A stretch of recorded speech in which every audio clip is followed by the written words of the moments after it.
नमस्कार, आप देख रहे हैं गोल्ड सिटी न्यूज। वलसाड़ के सिविल हॉस्पिटल के GMERS के 300 डॉक्टरों ने कोलकाता मेडिकल कॉलेज में प्रशिक्षुक डॉक्टर के साथ बलात्कार और हत्या के खिलाफ विरोध प्रदर्शन किया और दोषियों को फांसी की सजा देने की मांग की।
सर, आपका नाम? અમિત દવે જી। અહીંયા અમે જુનિયર ડોક્ટર એસોસિએશનના પ્રેસિડેન્ટ છે।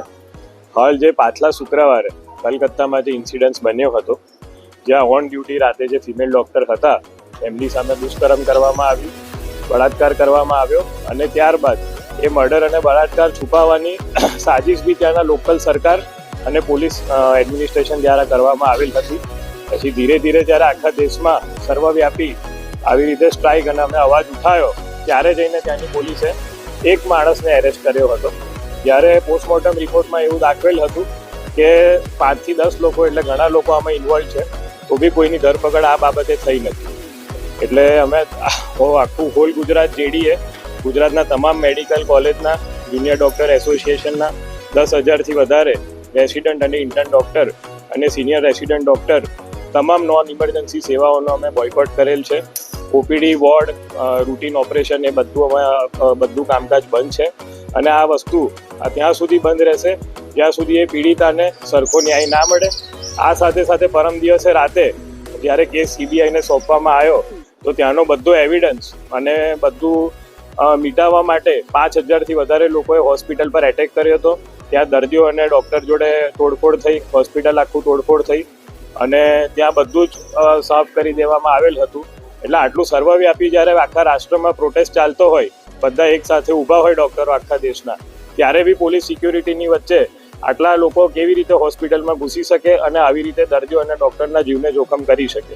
એટલે આ વસ્તુ જ્યાં સુધી ત્યાંના ડૉક્ટરને તેમજ આખા દેશના અને ખાસ ગુજરાતના બધા ડૉક્ટરને જ્યાં સુધી કામ કરવા માટે સુરક્ષાની લાગણી ઊભી નહીં થાય ત્યાં સુધી કોઈ કામ કરી શકે તેમ છે નહીં। એટલે અમારા વલસાડના 300થી વધારે ડૉક્ટર્સ અને આખા ગુજરાતના 10,000થી વધારે ડૉક્ટર્સ અમે ગઈકાલથી સ્ટ્રાઇક પર છે અને આ મુદ્દતની હડતાલ છે અને આ અમારી હડતાલ ત્યાં સુધી ચાલુ રહેશે જ્યાં સુધી ત્યાં પીડિતાને ન્યાય ના મળે અને અહીંયા ગુજરાતમાં બી એનું કોઈ ઠોસ અમલીકરણ ના થાય। Thank you.